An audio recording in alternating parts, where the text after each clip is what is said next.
विश्वास पर आप लोग एक दूसरे को चेक दे देते हैं। मान लीजिए कि कोई बहुत आपका करीबी है, आपने उसको चेक दे दिया। आपको ऐसा लगता है कि वो व्यक्ति जो है उसका मिसयूज़ नहीं करेगा, लेकिन कोई ऐसी कुछ परिस्थितियाँ उत्पन्न हो जाती हैं जिसमें वो व्यक्ति जिसको आपने चेक दिया है वो उसका मिसयूज़ कर लेता है और आपके ऊपर मुकदमा कर देता है। ऐसे ही कि मान लीजिए कि किसी कंपनी या कोई पार्टनरशिप फर्म है,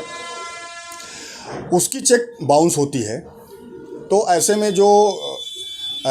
उसके पार्टनर होते हैं या जो चेक पर हस्ताक्षर करने वाले लोग होते हैं, उनको नोटिस भेजकर उनके ऊपर मुकदमा कर दिया जाता है। तो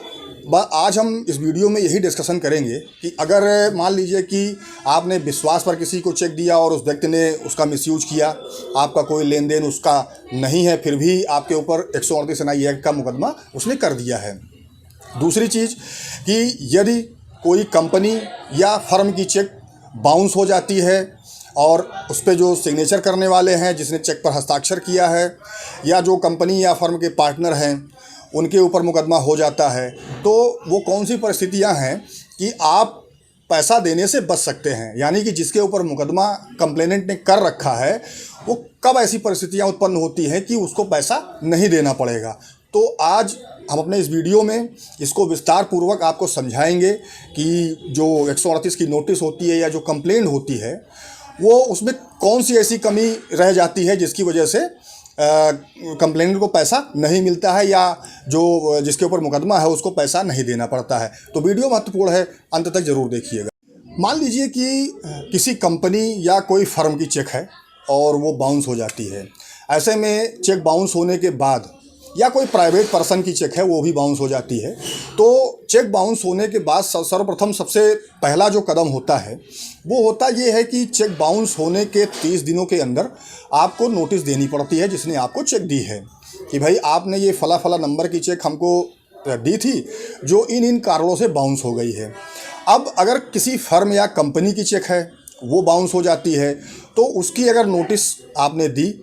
और नोटिस में मान लीजिए कि आपने नोटिस सिर्फ उस व्यक्ति को दी है जिसके हस्ताक्षर हैं चेक पर, आपने फर्म या कंपनी को नोटिस नहीं दी है। ऐसी स्थिति में आपकी जो नोटिस है वो डिफेक्टेड मानी जाती है। अब मान लीजिए कि नोटिस प्राप्तकर्ता ने इन सब चीज़ों पर ध्यान नहीं दिया, चलिए नहीं ध्यान दिया, और जिसने चेक बाउंस कराई थी उसने मुकदमा भी कर दिया। अब मुकदमा करने के बाद अब होता ये है कि जो कंपनी या फर्म की चेक होती है, जब भी वो बाउंस होती है तो कंपनी को और फर्म को दोनों को उसमें पक्षकार बनाया जाता है, यानी पार्टी बनाया जाता है। अब मान लीजिए कि कंप्लेनेंट ने या जिसने मुकदमा दाखिल किया है उसने ये गलती कर दी कि कंपनी या फर्म को एक पार्टी नहीं बनाया, यानी कि जो अपोजिट पार्टी होती है वो नहीं बनाया है। डायरेक्ट उसने किया क्या कि जिसका चेक पे हस्ताक्षर का उसी को नोटिस दिया और उसी को कंप्लेंट में पार्टी बना दिया। ऐसी स्थिति में जब भी कभी मुकदमा ओपन होता है और अपोजिट पार्टी जब हाजिर होती है, तो वहाँ पे सबसे बड़ा जो ऑब्जेक्शन आता है वो यही आता है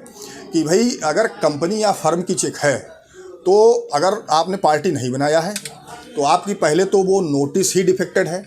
नोटिस मेंटेनेबल नहीं है, और अगर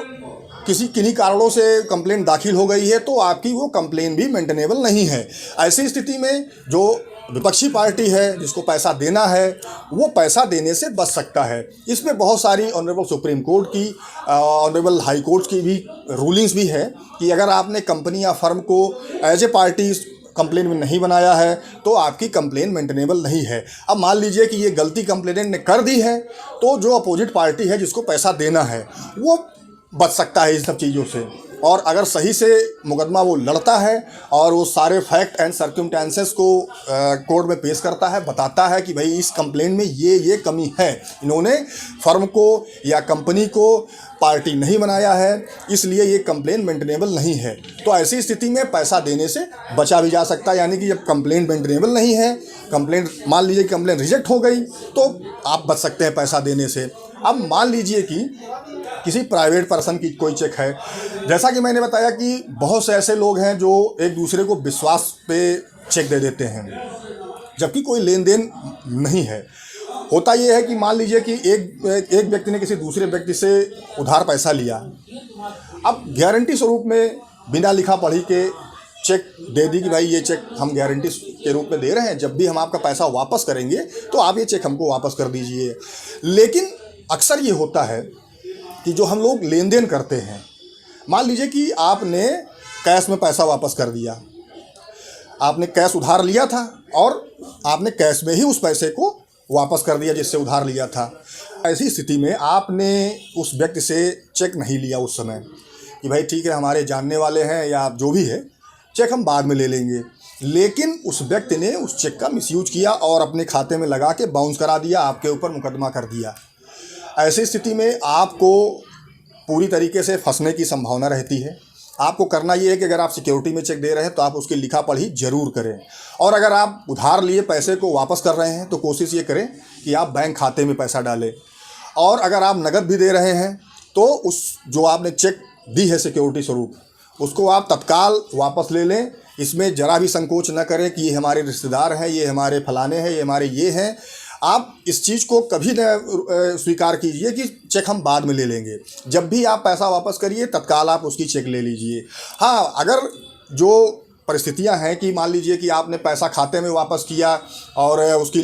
लिखा पढ़ी, अगर आपने सिक्योरिटी में चेक दिया उसकी भी लिखा पढ़ी आपने कर रखी है, और ऐसी स्थिति में अगर चेक बाउंस होती है, आपके ऊपर मुकदमा होता है, तो आप उसको न्यायालय में डिफेंड कर सकते हैं। आप सारी परिस्थितियां बता सकते हैं कि इन्होंने जो मुझे उधार दिया था उसको मैंने इनको बैंक खाते में इस दिनांक को वापस किया था, और ये जो चेक है इस चेक को मैंने इनको सिक्योरिटी के रूप में दिया था जिसकी लिखा पढ़ी ये है आपके सामने। तो ऐसी स्थिति में आप पैसा देने से बच सकते हैं। यानी कि न्यायालय अगर इस चीज़ को कंसीडर करता है तो आप पैसा देने से बच सकते हैं।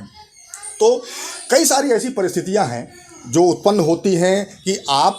किस तरह से मुकदमे को फेस कर रहे हैं, किस तरह से आप अपना जो एविडेंस है वो न्यायालय में दे रहे हैं, किस तरह से आप ये देख रहे हैं कि जो कंप्लेनेंट है उसने जो मुकदमा दाखिल कर रखा है आप वो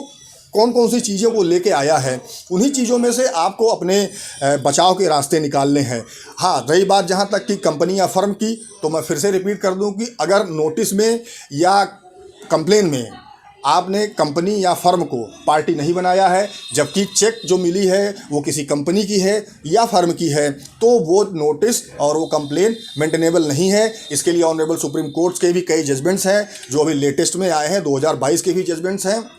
आप उसको देख सकते हैं। तो जब भी चेक आपको मिले,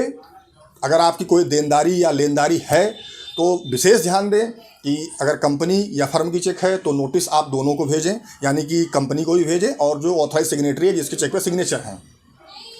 और अगर आप ऐसा नहीं करते हैं तो आपकी कंप्लेंट मेंटेनेबल नहीं है, आपको पैसा नहीं मिलेगा, विपक्षी पार्टी बच जाएगी पैसा देने से। दूसरी चीज़ ये है कि जब भी आप विश्वास में कोई चेक दे रहे हैं तो उसकी आप लिखा पढ़ी ज़रूर करें। अगर आप ऐसा नहीं करते हैं तो आप जो है